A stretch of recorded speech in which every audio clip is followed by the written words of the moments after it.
This is The Bottom Line with Onimwa. Thank you, Your Grace Andrew Nkea, for talking to The Bottom Line. You are the president of the Cameroon Episcopal Council and the Archbishop of Bamenda, and you are presently hosting the 49th session of the Episcopal Council in Cameroon. What is particular about this session this time around?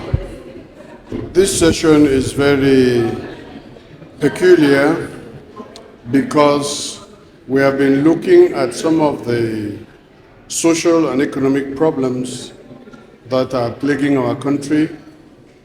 We have also looked at the election year, which is next year, 2025, because we have to adequately participate in these elections. We have the preparatory phase, we have the monitoring phase, and we have the evaluation phase. So we have to start preparing now. And all those we are looking at. We have the various crises that are facing our country, the Northwest and the Southwest. We have also the Boko Haram in the far north and the refugee problems in the east. So these are some of the problems we're looking at. And then we are looking at the life of the church in general. How the church in Cameroon is faring and how the church in Cameroon is doing with regards to the works that we are doing. There is already a media hype around the call by the Council for Cameroonians to massively register for the upcoming 2025 elections. Is this call part of your regalian duty, or this is just part of a special call that is being made by the church because of the special nature of the upcoming elections? We said two things. The first thing we said was to massively register, and the second thing we said was calling the powers in place to ensure a free and transparent election. So people are focusing only on the first part and not focusing on the second part, and which is a distortion of our message. Our message is twofold. Ensure that people massively register and vote, and secondly, that the powers that be ensure a free and transparent election. Yes, and when you talk about people to massively register, the opposition parties are calling for a revision of the electoral code, because this is something that is fundamental to bring about free and transparent elections that you are advocating for. Calling the powers that be to ensure a free and fair elections is not independent of revision of the code. It's just that we cannot start going into all details in a short interview of 10 minutes. We recently witnessed the elections that took place in the West African state of Senegal. Is that a message to the world at large, Africa in particular, or Cameroon specifically? No, it's not just a message to Africa or to Cameroon. It's a message to the world. You are witness of the fact that the last American president refused to hand over to the new one. It's a big lesson for America. So it's not just to Cameroon or to Africa. It's a message to America, to the world, and to Cameroon. So it's a message for everybody. It's not just to some particular people.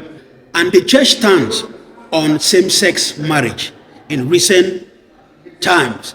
Is it because there are some dissensions in the church, or you wanted to hammer this point because of what people were already saying about the Catholic Church? You discover that this is a stand not only of the church in Cameroon, but of the church in Africa.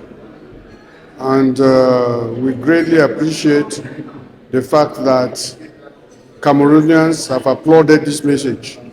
And like St. Paul says to Timothy, preach the gospel, insist on it in season and out of season. So that's exactly what we are doing. We are insisting on the message in season and out of season. And the use of the social media came under special scrutiny. Is it because of some deviant behaviors that you notice in this platform, or you just wanted to draw the attention of people using the social media? No, we are noticing that people are using the social media to settle personal scores, to promote political ideologies, to fight political enemies, And these are the things we are trying to avoid. And it is important for us to insist that social media should be used for the good purpose, not to be used for calumny and for destruction of people's enemies. Yes, and the social unrest in the two English-speaking regions, most of the plugs of this unrest is being drawn by people in the diaspora. How can we bring them on board to know that what they are doing is not good for their own people and that peace can actually be brought about without violence? One of the things I must tell you is that our diaspora is as active as they are because they don't live in Cameroon. They are not adequately informed. They don't have first-hand experience. They have second-hand experience. They see pictures on social media. They see events that happen. When they kill people in Bamenda, I am the first to arrive the scene. When they burn people's houses, I am the first to arrive the scene. So I'm talking from what I know. No matter how close these people are to social media, they don't have first-hand experience. And this is why some of them can say the things that they say. And I have always said, I will not be discussing Anglophone problems with people who are not on the ground, because they don't know what they're talking about. And what is the message you are telling them? I mean, how can they be brought on board for us to have this peace? Yes, one of the things is that we have been talking about dialogue. We must be able to dialogue. They must be able to dialogue. And the first thing to dialogue is to create the atmosphere for dialogue. And creating that atmosphere for dialogue is to cease violence. If you think that you only get dialogue by destruction, this is very difficult. And there is a semblance of peace in the two restive regions of the country. What is to be done to sustain this peace? The first thing is to be pro-peace. People come out with these arguments, there can be no peace without justice. And I tell them that they are mistaken. America is one of the most unjust societies that I know. They are fighting for justice in parliament, both regional, state, and federal. They are not butchering themselves. And we can always promote and fight for justice when we have created an atmosphere where people can see each other, look at each other in the eye and talk. It is not by killing that you can promote justice. So I keep going back to this point that where we are now, we should see how to go ahead. We should not look how to go behind. We should progress, not regress. This is a very strong appeal. And in Bamenda recently, we have witnessed the decentralization of education in the Catholic Church. Small Mancon has got a secondary school, Big Mancon a secondary school, hospital, and even a guest house. And then there's also the St. Andrew Technical School. What motivated you to bring about this decentralization in the church and school, for example? Yes, I think when I came to Bamenda, my first move was to sit down with the people and ask them what is it that they want for their diocese. And the people opened up to me and they told me what they want and which direction they want their diocese to go. And all of us sat down and we crafted a 5-year strategic plan. And that 5-year strategic plan was to run from 2020 to 2025.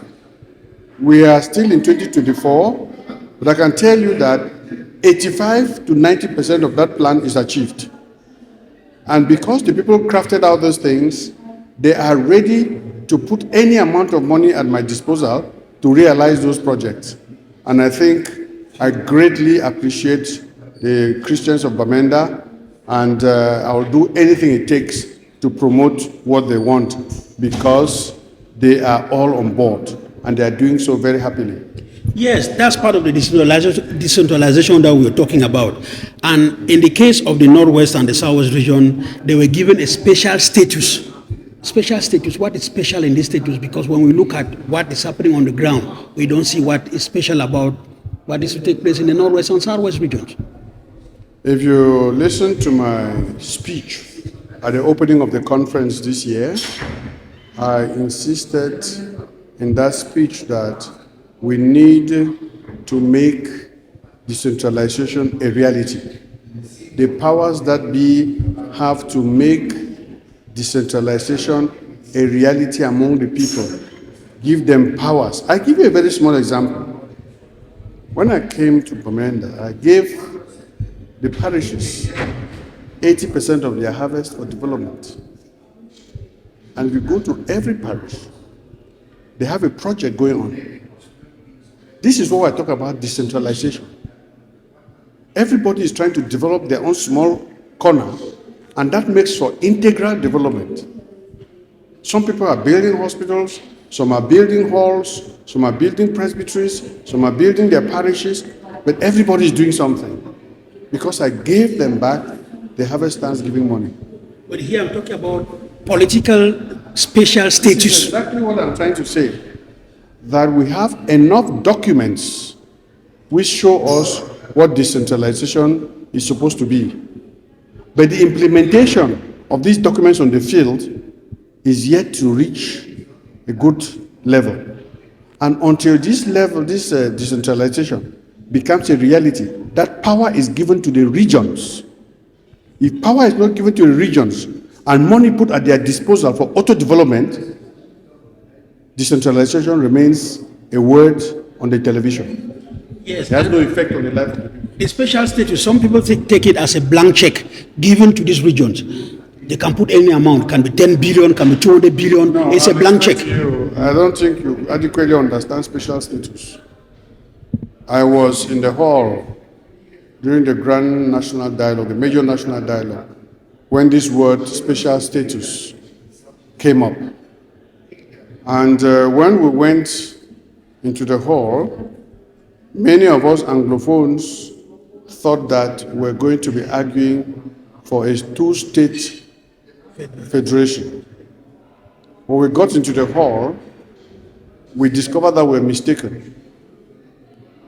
The Southwesterners, led by von Mukete, opted for a 10-state federation and refused that the Southwest cannot coexist with the Northwest. I was in the hall, I'm talking about what I know. Anybody can challenge me. It's because of this quarrel that broke out between the Southwest and the Northwest that somebody else came out with, give them special status. There is provision in the Constitution. This is how special status came about. And with this special status, some realizations are being done. For example, there is the Northwest Development Authority that's in gestation. There is the dry port that's also in gestation in the Northwest. These are things that are not being given to them, but they actually took upon themselves to work on them, and they very soon will be realized. Don't you think that, the special status has? This has nothing to do with special status.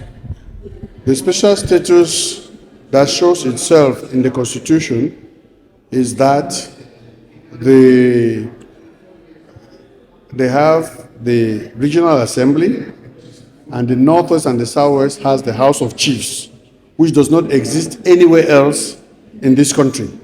We have the House of Chiefs, which was existing before independence and under the British Cameroons. It was existing. And this House of Chiefs is acting like an upper house of the regional House of Assembly. But what I'm talking about here with decentralization is to give to the regions the power to auto-develop, to develop themselves. What you are talking about, Southwest Development Authority, Northwest Development Authority, this is the initiative of the people. And the people can go ahead and auto-develop themselves if the resources are put at their disposal. So this is what I'm talking about. We cannot get contracts to develop roads in Boya Town signed in Yaoundé. That's unthinkable. So it is possible that Boya, they can actually sign contracts in Boya. Exactly, this is what we're talking about. These are the provisions of the decentralization and the special status. We should sign our own contracts to develop Boya and all the things that happen in Boya and the things that happen in Bamenda. Bamenda people can do this, but they need authorization and they need the funds put at their disposal. And one of the problems to aggravate the situation in the Northwest region was the lack of infrastructure. But recently, we saw that the road between Bamenda and Babaju, right up to Bafusam, is in good shape. And now maybe we're waiting for the urban section of this road. How do you assess this development? I must give credit where it is due. The roads are being well done and they are very well built. And we see that the roads are soon going to reach Bamenda town. They have already passed Santa and they are coming down towards Akum with the tarring. And it gives a lot of great joy to Bamenda people to see that they have not been forgotten. I used to take 3.5, 4 hours from Bamenda to Bafusam. Now I take 50 minutes. And this is what we're talking about, development. So we appreciate the road. We are hoping that in the next couple of weeks or months, the urban roads are going to begin. And this is going to bring a lot of satisfaction and great joy to the people of Bamenda and the Northwest region. And your Lordship, from the depth of your heart, what can be done to sustain the peace that we are craving for in the Northwest and Southwest region? What do you say can be done to bring about sustainable peace in these two restive regions? I mean, this is a personal question. What do you think can be done? The first thing that can be done is for the separatists to reorientate their ideas. If you look at some of the things that are happening among us now, the emphasis is more on money than on social justice. They are focusing on enriching individual pockets than on fighting for the good of the people. And that is why I can tell you that the people are rejecting them. And the people have become targets too. The people have become informants to government soldiers. And this is what I'm trying to say, that for us to have lasting peace, we should be able to look at the root causes of this problem. We should be able to discuss it as a family. No taboo. There's no taboo. There's no taboo. Discuss everything and see how we can move ahead, what we can give and take. This is what we can do so that we all agree that we need peace. If we are only talking in the air, I'm telling you that this will not lead us anywhere. Mind you, you are looking at the problems of the Northwest and Southwest regions. There are other problems brewing in other parts of Cameroon. And if these problems are not handled, they will give a new impetus to the problems of the Northwest and Southwest, which will be very difficult to handle. So that's why we are putting it in prayer and saying that the government and the other powers should be able to look at the problems of Cameroon globally. Don't say that because Yaoundé is breathing, Cameroon is living. It's not true. Because if Yaoundé stops breathing, the whole of Cameroon will go on fire. So we hope that these things we are saying will be able to help the people who can take decisions. Number one, to sit down on the table and dialogue. Number two, to be able to want the peace. Because it's not because you are talking about peace that you want it. We should be able to want peace in reality. And number three, we should be able to love our country. Our country has a lot of natural resources. Our country has a lot of good things, physical features that don't exist, human resources that don't exist anywhere else in Africa. Let us be able to love this country and see how to move it ahead. The human resource, the natural resources were given to this country by God, not by any individual. And therefore, the only way to handle it is to make sure that it reaches down to the common people. We are too rich to be living like a poor country. Thank you for talking to Bottom Line. You're welcome.